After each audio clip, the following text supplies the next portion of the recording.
Une dissolution de l'Assemblée nationale orchestrée par Emmanuel Macron, révélant des tensions palpables au sein de son entourage, c'est un véritable coup de tonnerre politique en France.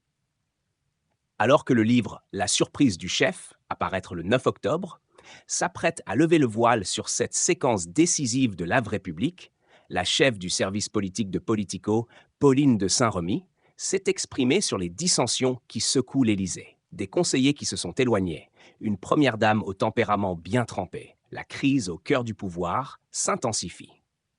Abonnez-vous pour ne rien manquer de cette saga politique fascinante.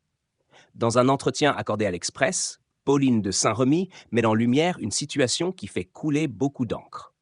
Selon elle, depuis le début de son premier quinquennat, Emmanuel Macron est de plus en plus isolé, entouré de conseillers de moins en moins proches. Ces propos révèlent une fracture inquiétante à l'Élysée, laissant planer l'ombre d'un pouvoir affaibli. Mais ce n'est pas tout. La chef de service a également abordé le rôle souvent sous-estimé de Brigitte Macron. Elle ne mâche pas ses mots. La première dame aurait des sentiments très ambivalents envers certains hommes politiques, en particulier François Ruffin. La colère de Brigitte Macron, après le second tour des élections législatives, en dit long. Elle ne cache pas son aversion pour ce député qui a osé évoquer la figure du Front populaire.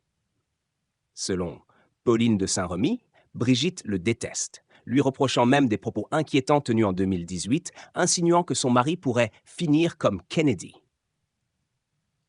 Le parallèle est frappant, et pour cause.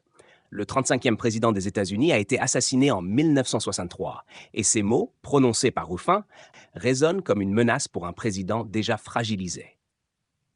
Au cœur de cette tempête, un lien inattendu se dévoile. Emmanuel Macron et François Ruffin ne sont pas simplement adversaires politiques, mais se connaissent depuis leurs années de lycée, à la Providence, à Amiens.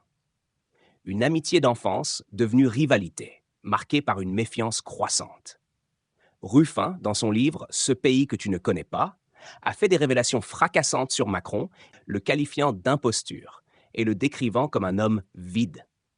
Ces accusations n'ont pas tardé à alimenter les discussions autour de l'authenticité du président, exacerbant les tensions au sein de son propre camp.